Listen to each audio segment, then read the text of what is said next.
Audio Jungle।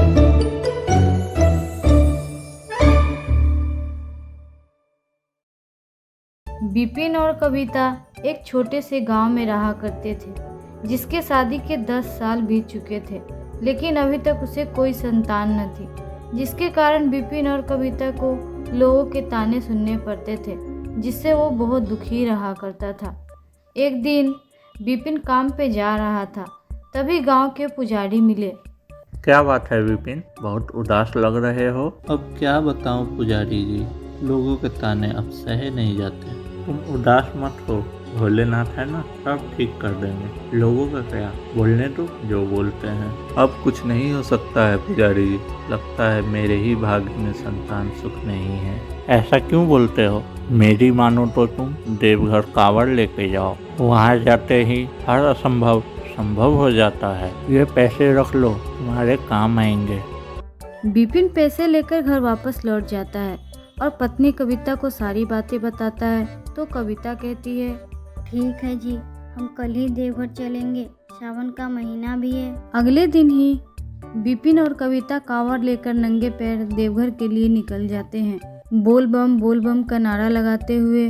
बोल बम बोल बम बोल बम। बोल बम। दोनों देवघर पहुंच जाते हैं और जल चढ़ाते हुए कहता है, हे भोलेनाथ, आप तो अंतर्यामी हैं, फिर भी हमारे दुख से अनजान हैं। इस करुणा भरी आवाज को सुनकर भोलेनाथ बोले, हे पुत्री, तेरे भाग्य में संतान सुख नहीं है, इसीलिए तू अभी तक माँ नहीं बनी।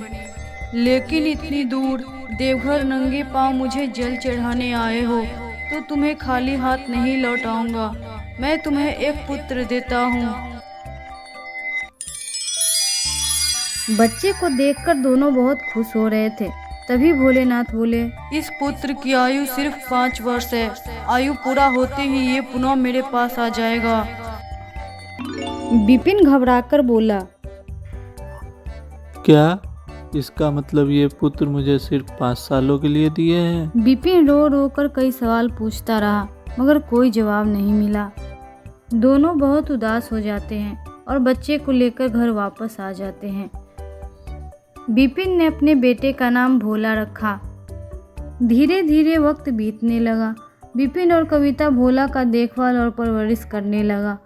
दोनों भोला को बहुत प्यार करता था, मानो पूरी दुनिया बन चुका था भोला विपिन और कविता के लिए। अब तो उसे ये याद भी नहीं रहा कि 5 साल पूरा होते ही भोला उससे दूर हो जाएगा।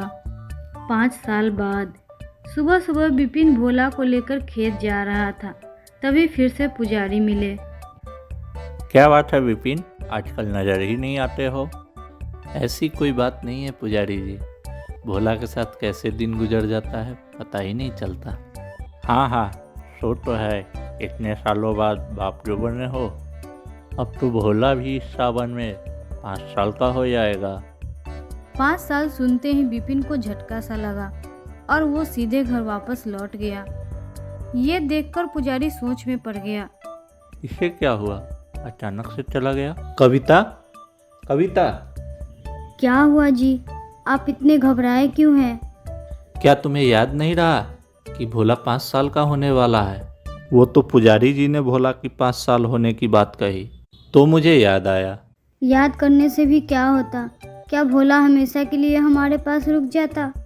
तुम चिंता मत करो, हम इस साल भी देवघर जाएंगे और भोलेनाथ से विनती करेंगे कि भोला को हमेशा के लिए हमारे पास रहने दे।